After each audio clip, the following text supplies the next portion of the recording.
Hi, I'm Alex Elle, and I write books for a living. The Hey Girl podcast was created with sisterhood and storytelling in mind. Hey girl. Hey girl. Hey girl. Hey girl. I'll be sitting down with some phenomenal women to discuss love. I believe we grew distant out of love of some type, like, I don't want to hurt you. Loss. Really don't know what's going to trigger that feeling of grief in any moment. And a topic very important to my work, self-care.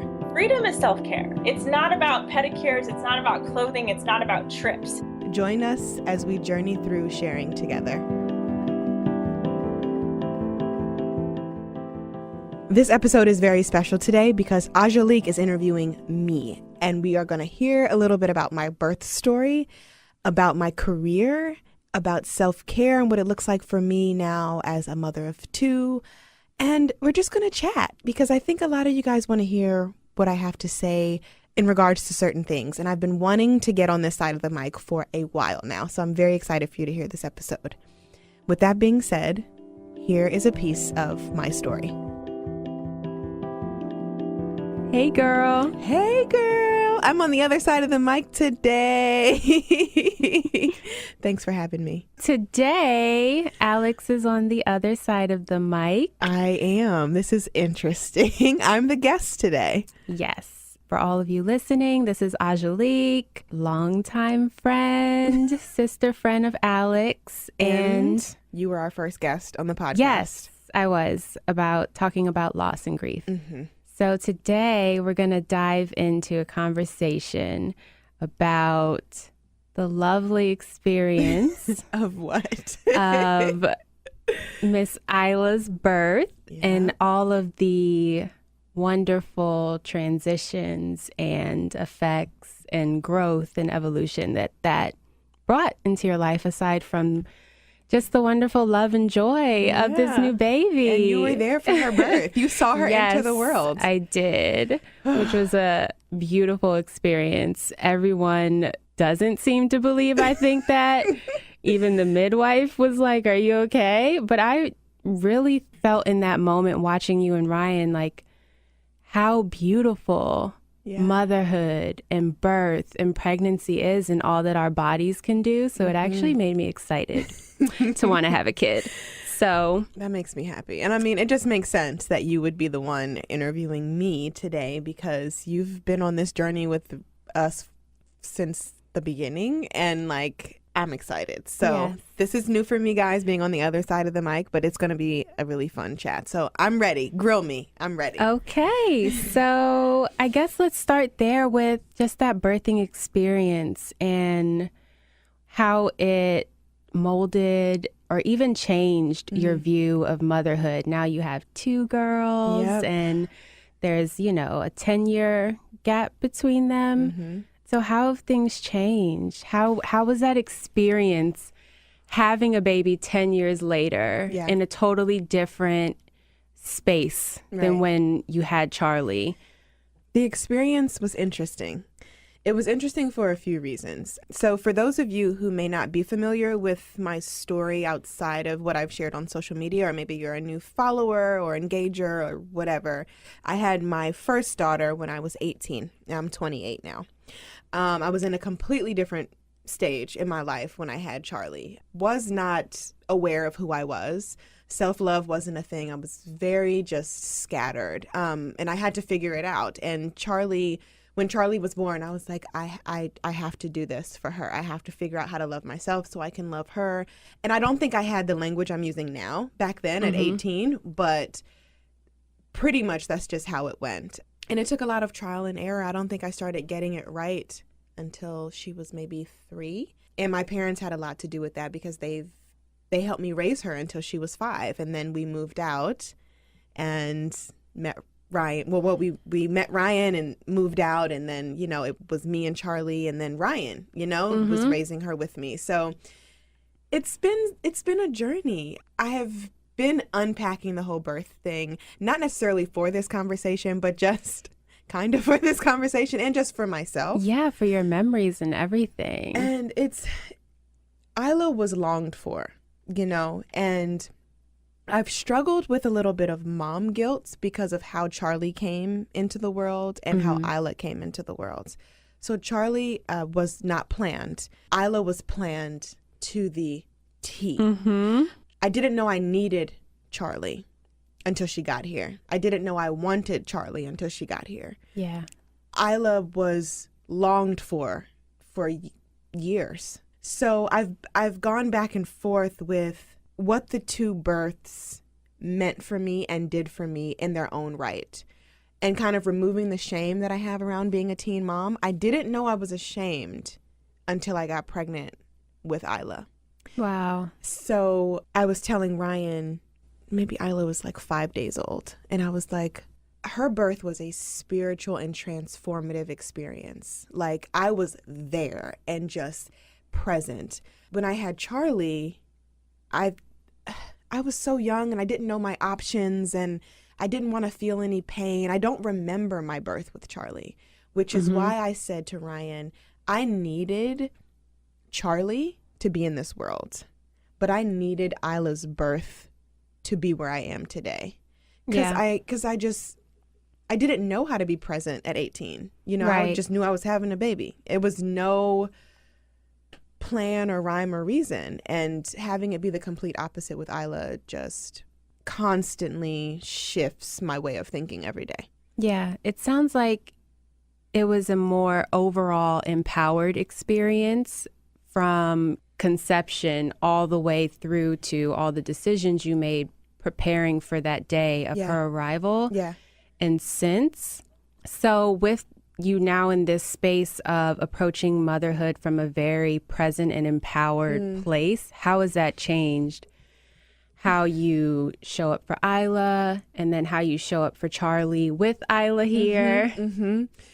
Charlie was my biggest teacher in motherhood. She was my first and just came into this world ready to love on people. Like, when I'd say that I needed her, just her kindness, her sweetness, her empathy, and she taught me how to parent Isla better. Just because I've had 10 years of practice. Yes, right. There's been a lot of trial and error with Charlie. She's taught me patience. She's taught me how to be present. She's taught me how just to navigate loving someone else more than you love yourself. So I talk about loving ourselves more than we love other people, right? But the only way I was able to love Charlie the way I love her is because she loved me so much. And I knew that I had to love her more than I loved myself. And I feel that way about my kids. Like, they're probably the only people in this world that I love more than myself. Yeah, and that's fair. And it's a crazy feeling and experience because I've done so much work to love myself and to like stand really tall in that. To love someone else more than that, which is a powerful thing, has been very interesting. Isla has taught me and Charlie and Ryan what love is all over again. The girls are just everything I needed and wanted. You know, I didn't know, like I said earlier, that I wanted Charlie as bad as I did until she got here. And then immediately at 18, I'm breastfeeding her. You know, I breastfed her for a year. I was baby wearing before it was a thing on Instagram. You know what I mean? Like, no one taught me how to mother that way, how to mother in a way that was gentle and kind and, you know, close. I just had to figure it out. And I even asked my mom, like, who taught me this? Like, breastfeeding and baby wearing and just gentle words and like not spanking and that zero aggression approach to parenthood that I wasn't raised with. Like, I was getting whooped. You know what I mean? Like, You and I both. You and I both. So it's like who taught me how to redefine what Black motherhood had been for me? Black parenthood had been like how it would be different for me. And she goes, I don't know who taught you that. I think that you just wanted to do things differently.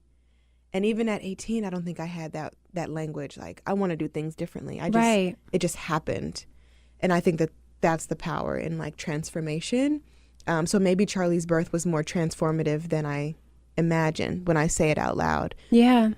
But it was so rooted in trauma, like, and dysfunction with the relationship I had with Charlie's dad, and just being young and not knowing what the hell we were doing, I was doing. So it's just been a big learning experience over the past 10 years. So feeling like I know a little something about motherhood makes it easier to parent Isla. Absolutely. And just watching you immediately after Isla popped out, I mean, it was like you hadn't skipped a beat. I was nervous that I was. her up and just brought her right to your breast. And I'm like, so many women who experience birth for the first time, they're like scared and they don't know how to hold the baby and they need the nurses coaching. And it was just, you know, a testament to, you know, the type of mother you are, that you just, Isla was right there on it. Yeah. So yeah, and just looking like, what am I doing here? It's so funny you said that, because I often felt like when I was pregnant that I forgot. I'm like, I don't know how to do this. I'm like, Ryan, I don't think I'm going to know how to do this. Like, they're so little at that age. Isla was huge, though. She was 9 pounds. So her heft kind of made it more comfortable, right? But I'm just like, babe, I don't know if I can do this again. Like, how am I supposed to do this? And you're right. When she came out, it just came back. And that mother instinct, that mama bear thing, it came back full force. And I was like, oh, this is you didn't look around for permission. You didn't check. You didn't, you know, can I nurse it? You just, and it was, you know, just so natural and powerful to watch. So kind of going back to your childhood and how you were raised, what struck out to me in what you just said, the gift of Charlie and what she did for you was she gave you this most pure, unconditional love. And from our previous conversations and things we've shared with each other, it probably didn't always feel like you had that growing up from, you know, having an absent father, and then even just both of us being raised by single parents who were just stressed and trying to make a way and doing all of these things and unable to nurture in the healthiest way. So do you feel like Charlie providing that unconditional love for you somehow helped heal some of those wounds from your childhood, you know, and feeling some lack of love? Yeah, I guess. And I struggle with putting that on a child, if that makes sense, like that need for love, right? And I had Charlie out of a need for validation and love from men. Right. And I got pregnant at 18 because I was longing and looking and searching, you know, and Charlie giving me that love without expecting me to be perfect or anything less than, you know, she just wanted me. And that made me feel really, really good. And in turn made me want to love her back just as hard. And coming from a home where my mom did the best she could with what she knew, I just knew I wanted to do better. And I wanted to be better because that's what we're supposed to do, right? I expect my girls to be better than me. Yeah. When they get older and they walk through the world, parents or not, you know, if they decide to be mothers or not, I want them to be better than I am, than I stand today. And I feel as though that's what I wanted to give Charlie, a better version of what I had. And I'm able to give Isla a better version than I gave to Charlie, just because evolution, like that's just how it goes. Charlie filled a void in me. It wasn't ideal, you know, being a teen mother. I don't advocate for it at all. If I could do it another way and learn the same lessons, I would. But I think I needed that. I needed to slow down, and Charlie was my pause button. So to shift a little from that, what you've been able to do with your career, and, you know, I've seen all the different transitions and phases. I mean, since Charlie was 3. Yeah. So, you know, you've had your jewelry line and you've had all of these and your skincare line and you've had a hair care line, even building your writing career, really securing a really solid space in the wellness community and being a prominent voice in that space. You've done so much to be just a shining example of a woman, a mother in an entrepreneurial space. So let's talk a little bit about all the things. All of the things. All of the things, because you always have so many powerful partnerships and collaborations that you do and you foster. It's just amazing. So talk a little bit about that, and even to tie into what we were just speaking about motherhood and wanting to be very present for Charlie, why you made that choice and that journey into entrepreneurship. So my Nana tells me this story whenever we're talking about my career. When I was 7, I said to her, I want to work for myself because I want to be home with my family, or something along those lines. And that's because my mom worked her ass off. You know, she just worked and worked and worked to provide for me in the best way that she could financially. My mom is still that way. You know, I'm grown now, so she doesn't provide financially. But feel free, girl. I know you're listening to this. But she worked really hard to be able to support me. And I may not have come from the most, and I've been unpacking this too with the meditations and energy work I've been doing, and I may not have come from the most nurturing home. But my mom, like, we never wanted for anything. We never struggled, you know, and she never let me see that she was struggling. I don't know, she might have, but to me, she was just superwoman and working. And my Nana helped raise me when my mom had stuff to do for work, and my mom was climbing the corporate ladder and going to school. And, you know, as children, we don't realize that our parents are sacrificing for us. So I think I just missed my mom, and I knew that I wanted to be, you know, with my mom, with my family. So me saying that to my Nana at 7, you know, I was manifesting this life already 21 years ago, you know, and I've always been surrounded by entrepreneurship in some way, even if it was just as like a hobby, right? So my Nana ran her own daycare for years. My poppy, who's my granddad, has his own life insurance company that he's had for years. My mom always did things on the side. It's so funny we're having this conversation because I talked about this with her yesterday, but she used to make cheesecakes, and she had clients, and she would sell her beautiful cheesecakes, and she would make these intricate chocolate leaves and place them on top of the cheesecakes. And I would just look and be like, oh my gosh. And she would let me lick the batter sometimes, and like those memories, right? And she used to make jewelry. She actually just stepped back in to making jewelry, which I'm so excited about for her. She's a great artist. She can doodle, so she passed that on to Charlie. And she used to draw all my art projects when I was a kid because art, as far as like, you know, drawing and painting, has never been my strong suit. So I've always been around creativity in some way. I think I'm going to be the first one to really walk in this creative career, and like, we want Charlie to go to school for the arts and pursue her flute and pursue her art, you know, her art and her drawing. Like, we want her to stand tall as an artist, right? So I'm hoping that I'm passing that along to my girls. And I just knew, like, even throughout college, that was my side hustle. Jewelry, my skincare line, like Safi hair care was my first project out of college.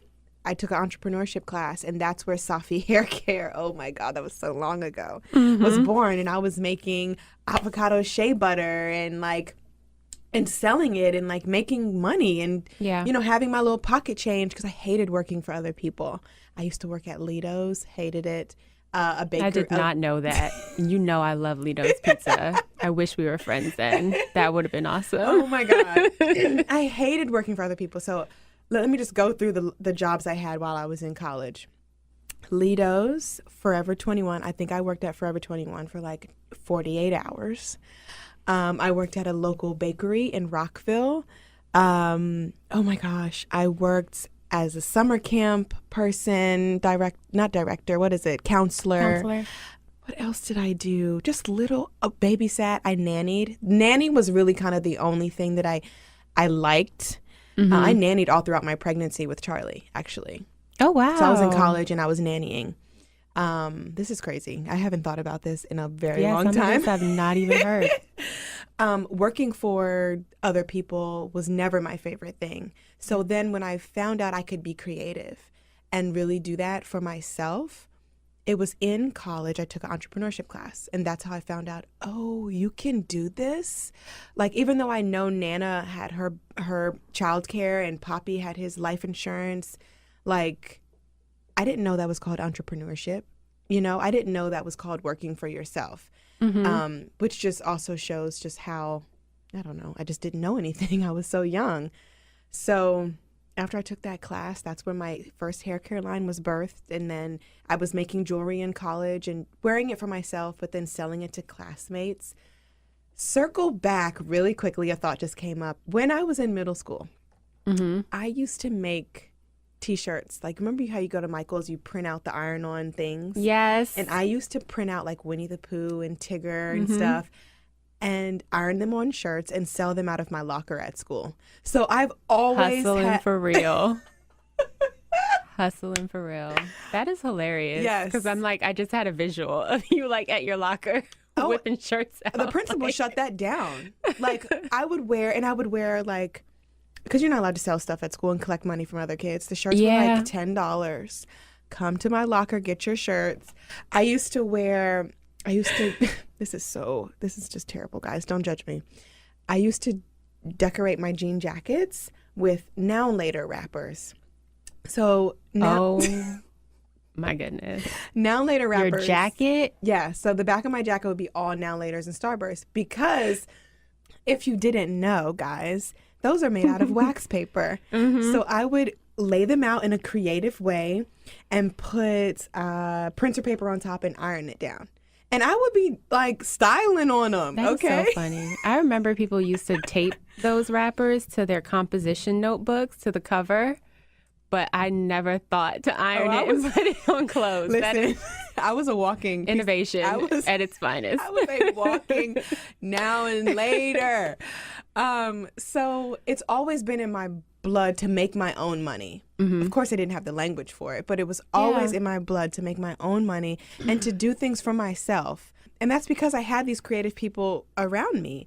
So when I was old enough to know what I was doing, entrepreneurship just seemed like a thing. So fast forward, Charlie went to kindergarten and I was like, I don't want to miss out on anything. And this is when Words from a Wanderer had just came out. Maybe it was 9 months old, and it was a bestseller. And I was working for nonprofits in DC on and off. And I was like, I hate commuting from Olney to DC. It's the worst. It's far, guys. If you don't live in DC, that's very far. It's far. And I want to be around for Charlie. And, Ryan and I were maybe a year into our relationship, and he was really rooting for me, and he was really the only person rooting for me. Like, my mom was like, listen, girl, you need health insurance. You need a constant, flow of money. Like, don't do this. Yeah. And she didn't see the dream, but she didn't see the dream because, our parents are just what they are. They come from the generation Totally that they different. come from. Right. I mean, now my mom is completely shifted. Like, yesterday she called me and was like, I'm thinking about buying this property and making a tea shop. Like, I'm thinking about it. And I'm like, I said, girl, who are you? Like, yeah. And but I love that she's stepping into that. She may be midlife right now, but it's better late than never. Yeah. Right. And that just makes me really happy. So, just to rewind, I knew that I wanted to be present for Charlie, and I knew that I wanted to work for myself. I was 23 and I quit my job. But I was scared. It wasn't just quit your job. Like, I had money in my savings account. I prepared, and then I decided I was going to stay. And I put my 2 weeks in, my last job ever. Put my 2 weeks in. Boss asked me to stay, and I said yes because I was scared. I was like, you know what? This must be a sign that I just need to just stay No, that was here. a test. It was a test. About what you really wanted. Yes, Yep. it was a test because 2 weeks later he called me a low budget employee and I quit. And a month after that, Ohio State booked me for my very first college speaking engagement. And I told myself I was either going to fly or fail. Yeah. And I've been flying ever since. Yep. And I just had to do the work and I had to believe in myself. And a part of doing the work is that self-belief. And That's so important. Yeah. And while you've been speaking and learning the things about your family that I didn't know, well, I mean, I knew about your mother, but I didn't know about your grandmother and your poppy, but being surrounded in that natural environment of entrepreneurship. And I've always looked at you because entrepreneurship has just seemed so natural and intuitive for you. And not the case at all for me, but I didn't grow up in that environment. So for other people who never saw that was a possibility and don't know how to make that a reality, like, do you have any tips or things you learned along the way that you can share about authentically pursuing your ideas or your creativity and what it looks like to foster that belief in yourself? How? Yeah. How? Everybody wants to know how. I'm still figuring out how. Being entrepreneur is not linear. Especially when you have a creative brain like I do, you always want to do the next thing. Yeah. So I have had to learn how to scale back, hence why I don't do jewelry anymore. I had to learn how to scale back, hence why I don't do skincare or hair care anymore. Yeah. Because you can be an entrepreneur and also have your side hobbies. So I love making things with my hands. I love making hair butters and serums and necklaces and bracelets. That doesn't have to be my bread and my butter. You know, writing books is my bread and my butter. Right. My other things are what fill me up, right? So what I say to people is we are like trees.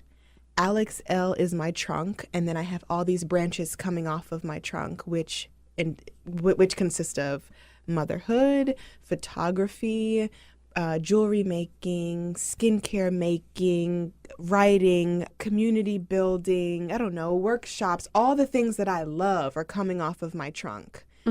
And I don't have to do all those things at once. I can go to my tree and pick what I want to do. And what I would say to entrepreneurs or people who want to be entrepreneurs is, what is your trunk? So Alex Elle is my trunk because Alex Elle is my brand, right? Outside of Alex Elle, I'm just Alex. I'm Alexandra Spearman. That's who I am. But my brand is Alex Elle, and that's how people see me in the world because that's what I have built through my career as a writer. I encourage people to even take out your journals now. Like, what are you? Who are you? Draw your tree. What is your trunk? Draw your branches. What are your branches? What are your leaves? Like, what are those little things that really fill you up and give you joy? And you go from there. And if you have an idea, guys, write that stuff down. And it's accessible. You may not be able to quit your job today or in 2 years or in 5 years, but you are allowed to dream and bring things to fruition, and but you have to do the work. Being an entrepreneur is hard. I work harder now than I did working for somebody else, but it's worth it. And the money I'm working hard for my money, you know, and I am fulfilled in the work that I'm doing. So that makes the money that comes secondary, because when you're fulfilled in the dream and in your work, everything else is secondary. Right. You know, I mean, of course, money's realistic. Money's great. We love it. We need it. We need money to live. If you're going to be a business owner, a businesswoman, you know, make your money, but be smart, do the work, and be realistic. I had to learn I just can't do everything. That's why I closed down Ballman Co. You know, I even tried to rebrand it. I'm like, okay, I want to hold it. I want to hold Ballman Co. Okay, let's rebrand. It's going to be Nectar and Moon now. And Ryan told me, you need to let that go. Yeah. And I said, I don't want to. I love making things for people. But then I'm tired of going to the post office every day with 50 orders, and I don't want to make things by hand anymore. And I'm giving all these reasons why it's not for me anymore, right? Mm-hmm. And not standing in that truth that it's okay, it's not for me. I can make skincare for my friends and family as gifts. I love gifting things to people. I can make things. Ryan said, babe, you need to let that go because you have a lot coming up that you need to focus on with your career as a writer and your career as an educator in this self-care space. You can't do it all. And he wasn't saying it in a way like, I hate when people tell women they can't do it all because I'm a believer that we can.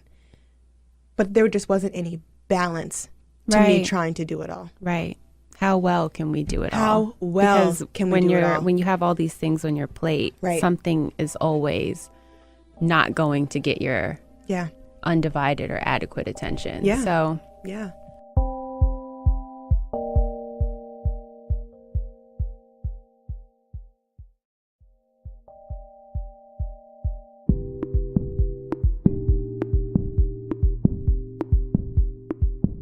I love the analogy.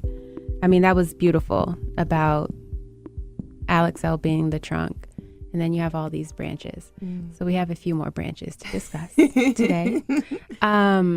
Let's transition and talk about, which you mentioned as one of your branches, building community and fostering sisterhood, which is something you do so well. Thanks. Bringing women together, displaying their gifts, allowing your platform to be a platform for other people's gifts. You are always advocating for women, showing other women's products, and being intentional about purchasing from women-owned businesses.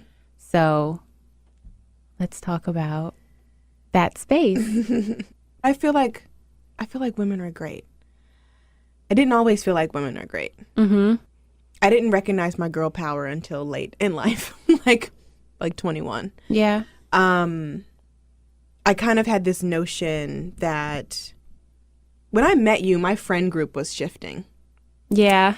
And I had this notion that women were mean and that Black women didn't get along and that women have to be in competition. And I had outgrown that. I had outgrown being the girl who said, oh, I don't hang with girls. I only hang with dudes because dudes aren't about the drama, which wasn't even the truth. Like, no, it's a different type of drama. It's a different type of drama. And I didn't hang with dudes that much, you know, like I had my couple, but, you know, I wanted to be that like boys girl. Right.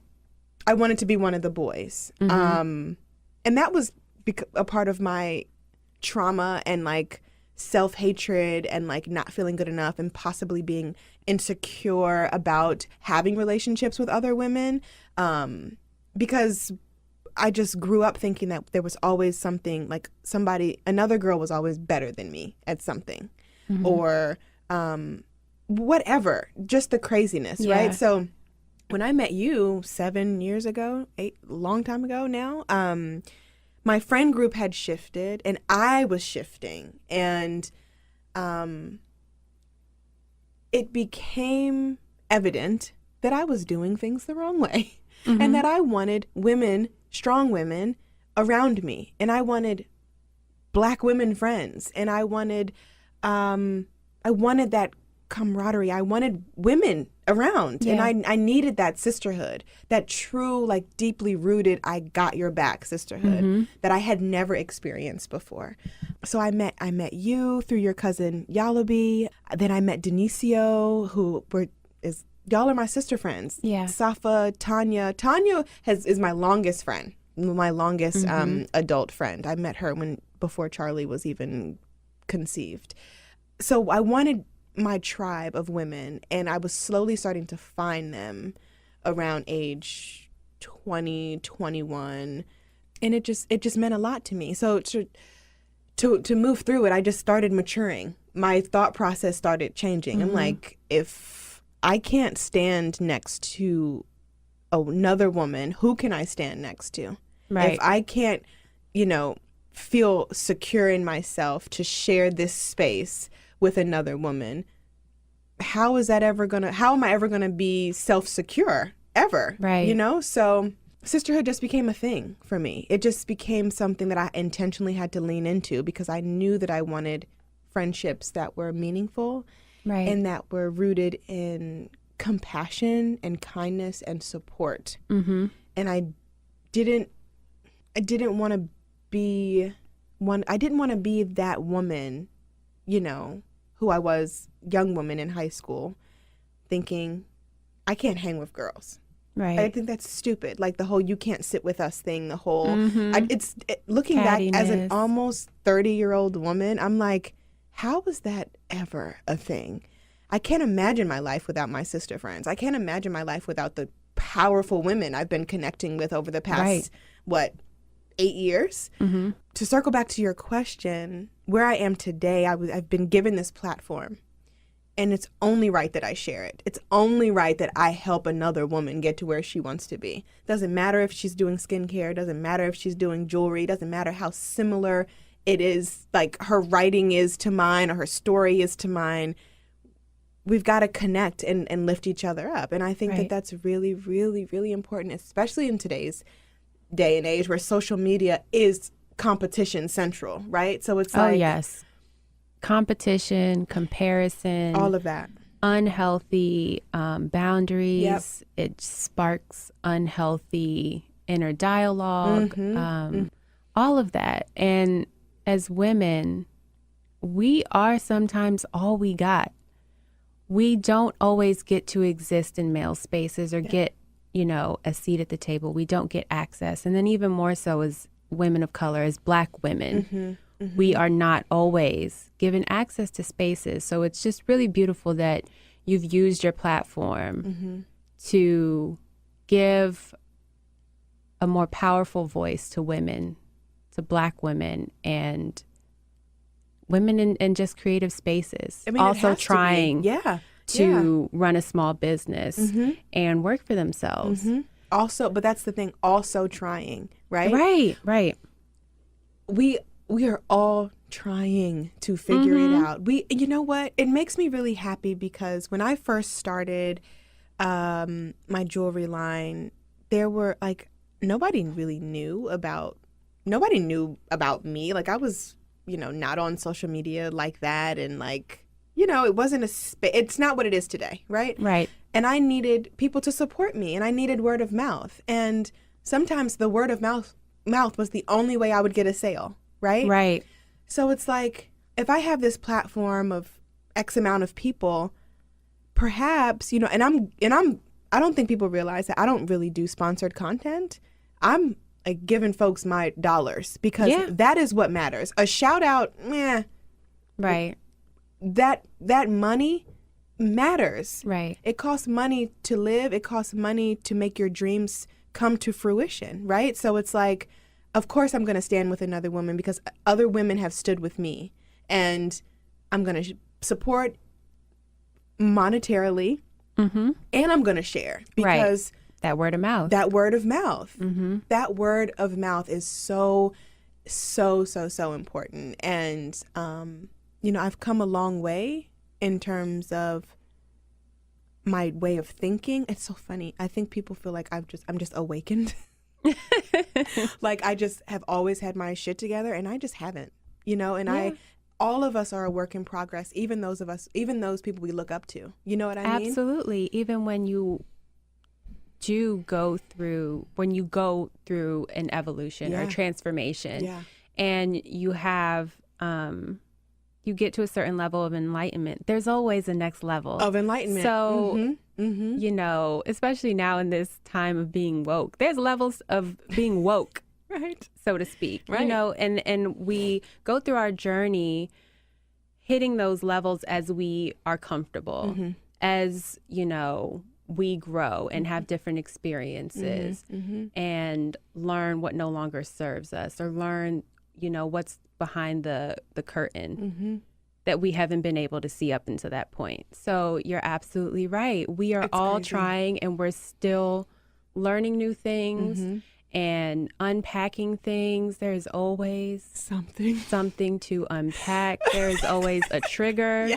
even when you have like You thought you did that work? Yes, you thought you dealt with it. So that you didn't really fully deal with it because there's another layer. Oh my God. Yes. Oh my God. So I have been meeting with the spiritual teacher for the past like 3 weeks, and unpacking is hard. And she's like, you thought you did that work, Alex, but you didn't. That's why it keeps coming back to the surface. And I was like, girl, can you not? Like, you're right. Can you not say that? Thought that was off my plate. And she said, but when that happens, there's still more work to be done. So it doesn't matter how evolved I am today, how enlightened I think I am today. There is always the next step. And if you reach a point where you feel like you have capped your evolution, you need to revisit. You need to do more work because the evolution never stops. It's constant learning. And we should be learning until the day we die. Absolutely. Learning and growing and shifting. Absolutely.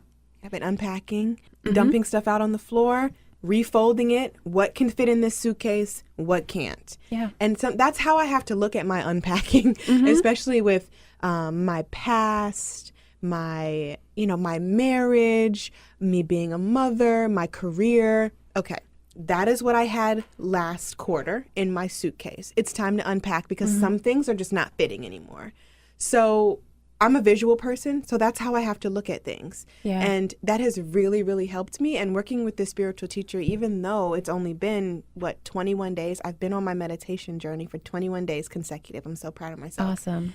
There's still more work to be done. Like, I texted her last night, like, these journal questions, I said, I can't. Sorry, girl. And she was like, then you need to write that down. And I tell this to my students. If you don't have anything to write, just write, I can't today. Yeah. And I was like, I can't. She was like, that's what you need to write down, that you can't. And that's okay. That's an awesome practice. And it builds trust with yourself that you're okay with not forcing a thing to happen that is not ready to enter that space. That's beautiful. It's hard. And the work is hard.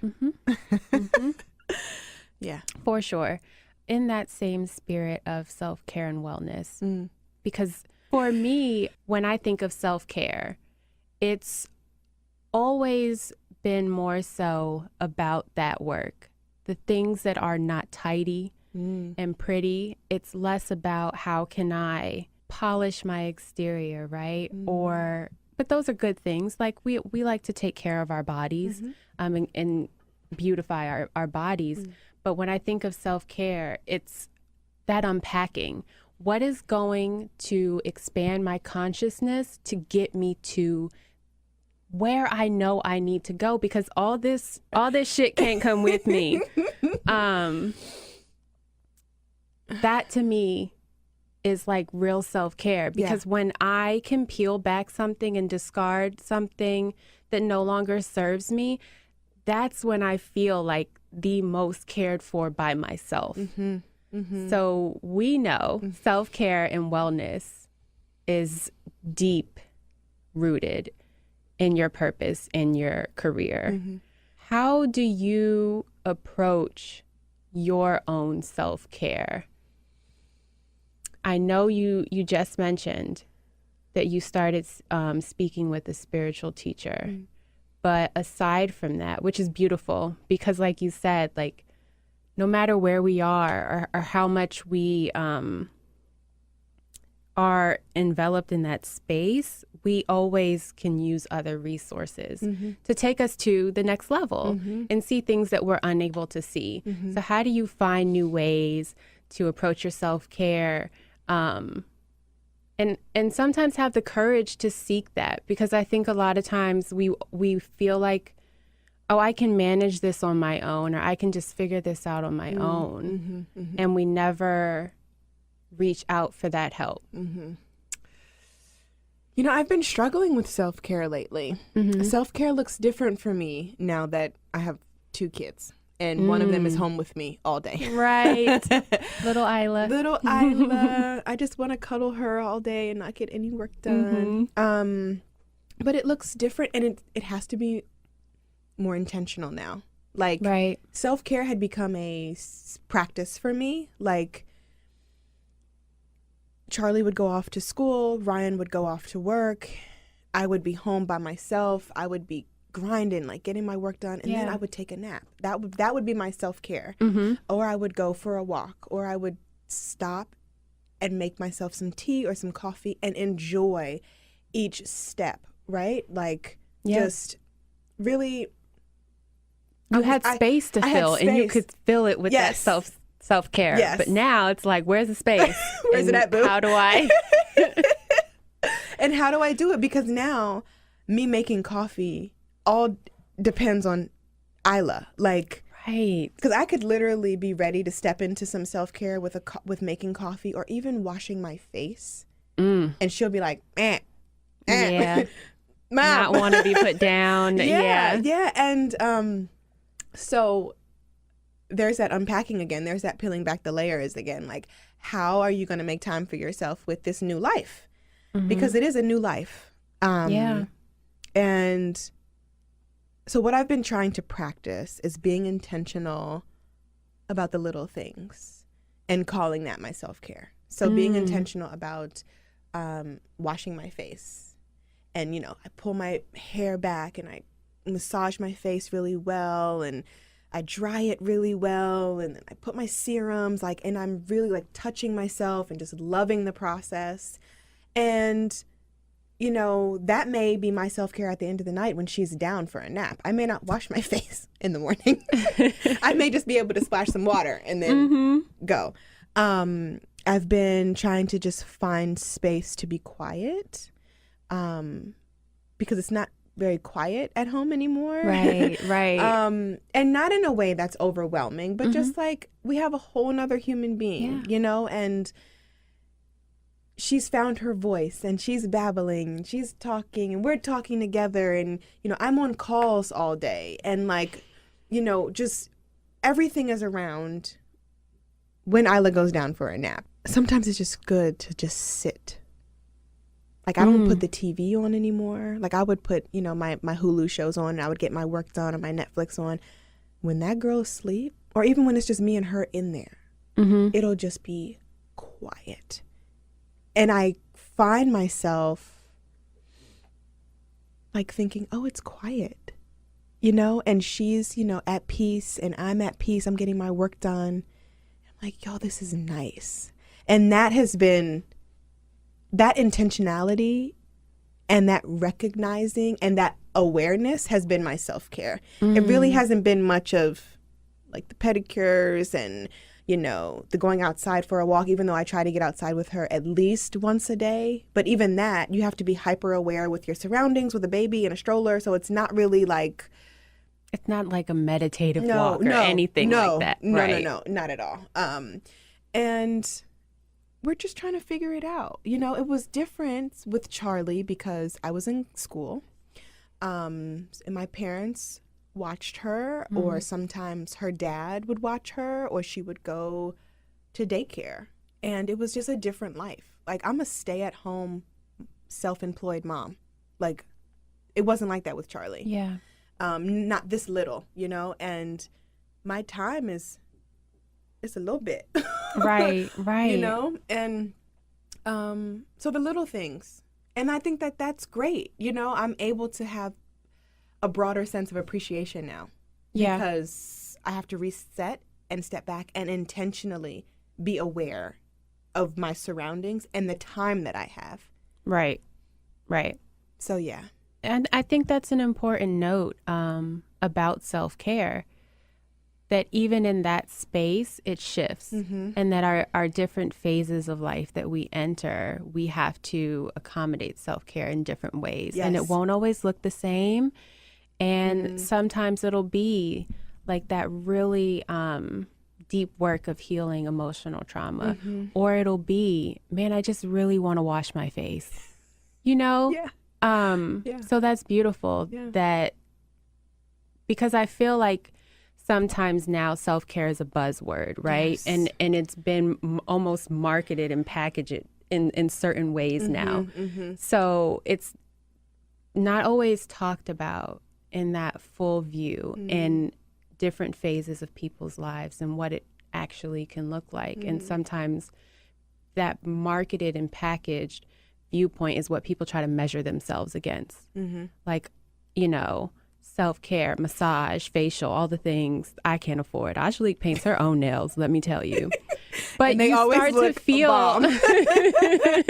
you start to feel like, oh, sometimes you don't have even access to that, but you really do. And it's really the small intentional things. So that's beautiful. Yes. To even, I'm sure to other mothers, like to know that somebody I ain't got it else all is figured out. right. And that's why I try to use my platform in the way that I do. Like in between book signings, in between retreats and workshops, not everybody can come to those things, right? So Right. I like my social media to be a meditative experience and an intentional space. Like, yeah, I'm young, I'm a mom, and I'm married, and this is hard. Like, it's not always easy. That's why when y'all see pictures of us, a lot of the times room is a mess still. Y'all see Instagram stories, coffee tables are just crazy. And, that's life. That's real life. Yep. I'm not prepping or playing or putting on for social media. Like, if I'm going to share what's really going on. Right. I'm going to share that marriage is not a walk in the park. I'm going to share that this motherhood life of two is interesting. I love it. But it's interesting. Right. I'm going to share that this entrepreneurship life was not easy at the beginning. And it took me a long time. I've been an entrepreneur for 6 years now, but it took more than that to get to where I was. Right. I'm not going to sell a dream. I'm going to sell, y'all got to do the work. Right. Y'all want this love, y'all want a marriage, y'all want a relationship that's healthy and happy, you do the work. Y'all want to raise intentional minded children, you want to shift what motherhood, parenthood looks like for you, you have to do the work. Right. That's it. There are no shortcuts At all. Because if there was, I might have taken them. Right. Yeah. Yes.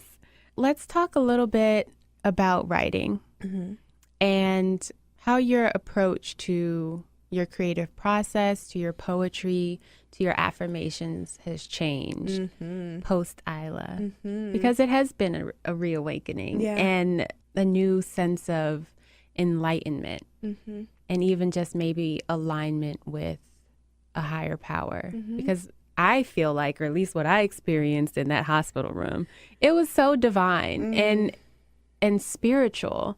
So I know like that birthing process of having that experience physically also takes place emotionally and mentally and spiritually.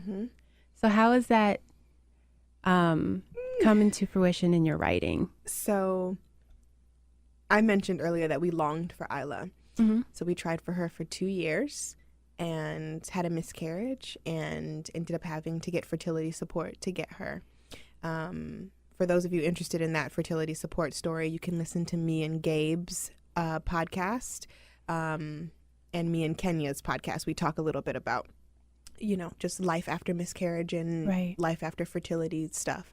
But I just knew that when I got pregnant with Isla, mama was going to have like all the ideas and just be this just rooted in like creativity. And I was not. And I was very disappointed because it had been a while since I had been rooted in feeling whole in my work. I had just written Neon Soul, and that was a struggle. Neon Soul was a struggle to bring to fruition. And I think it's because we had just gone through the miscarriage. We were trying for this baby. And I was just over it. I was drained, and I didn't have anything else to say. All I could write about was not getting my baby and us struggling to get pregnant. And it was just a really sad time for me. Right. So when I got pregnant with Isla, I was like, oh, this is it. Like, magic is about to happen. Right. And it didn't. It didn't. Magic happened in the sense where I was really in tune with my body and I let myself be in my pregnancy. Yes. And I had to be in my pregnancy because I was scared I was never going to get her earthside. I constantly thought that she was going to be taken from us. I mean, you remember when she was born and she didn't cry right away. And I was like, why isn't she crying? Yes. I do remember. Even her exiting my body, I was like, she's not going to be mine. And life after loss, whether it be a parent, a loved one, a career, whatever mourning, you know, a child, it's hard to navigate. It's hard to think you're going to be blessed with goodness. Oh, yes. It's hard. So And sometimes even you question if you're deserving. Because you start to internalize, even though, like, that sounds ridiculous. What does somebody being taken from me have to do with my worth? But your mind starts to go there.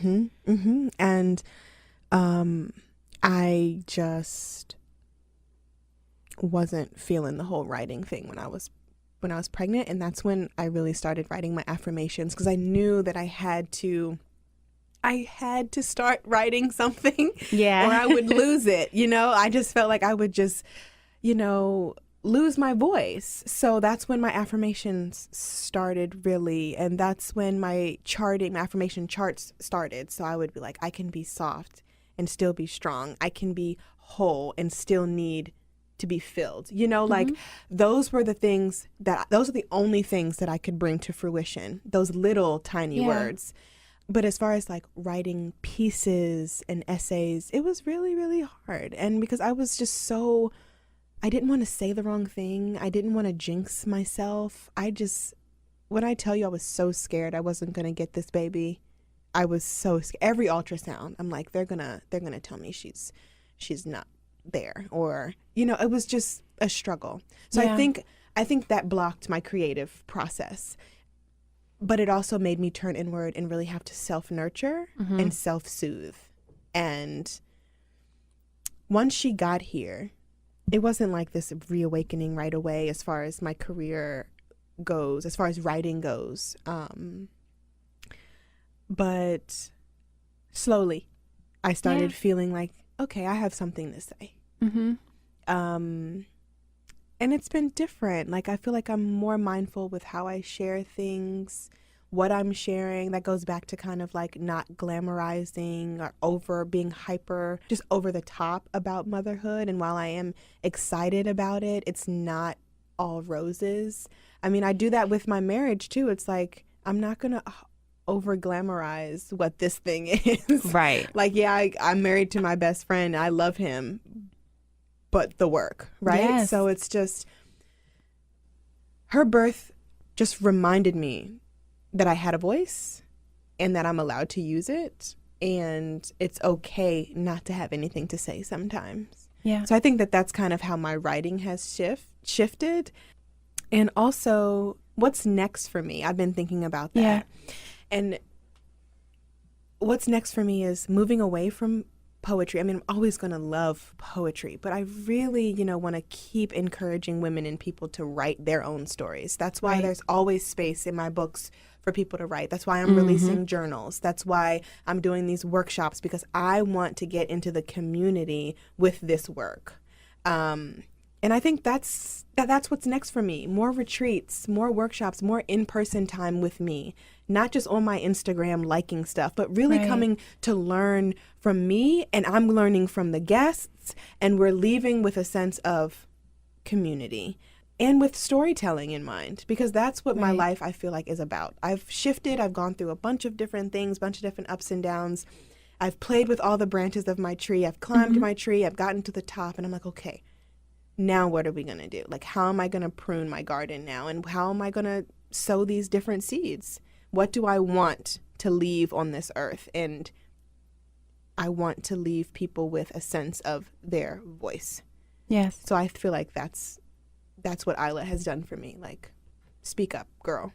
Yes. And what you said just now about the branches again, each one of your branches, the center of it is always storytelling.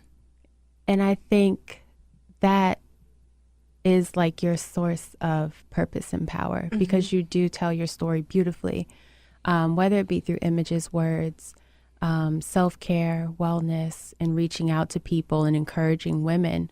It's all about that storytelling and how we can look at all of our collective stories and relate and learn from each other. Yeah. So That's my intention. yeah, that is awesome. And I'm sure as you continue to prune those leaves and move everything in the direction that you desire, it's going to be beautiful. And we're all tuning in and watching and getting encouragement. Thank you. Is there anything else you want to share? No matter what you're going through in this life, it gets better. And it gets better when we really truly believe that it can.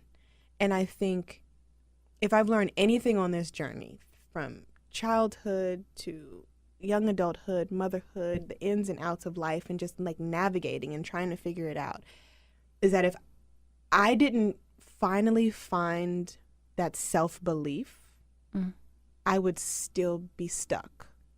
And I had to intentionally make the choice to unstick myself. And that just came with believing that I could. So whoever's listening, just believe that you can and know that you can. Because at the end of the day, everybody else around you can believe in you and know that you can. But if you don't, then what? Journal questions would be, how are you doing the work today? As you wrap up this conversation with me and Angelique, how are you doing the work? And the second question would be, what are you longing for in this life and how can you bring it to fruition? So meditate on that. And yeah, thank you, Ajo, for having me. Thank you. This has been an honor, a joy to share this conversation with you. And it's brought so many gems to me, and it's just been a blessing. So I'm grateful for you, sis. I love you forever. I love you too. This was fun. Yes, it was. Okay. Bye, guys. See you next Sunday.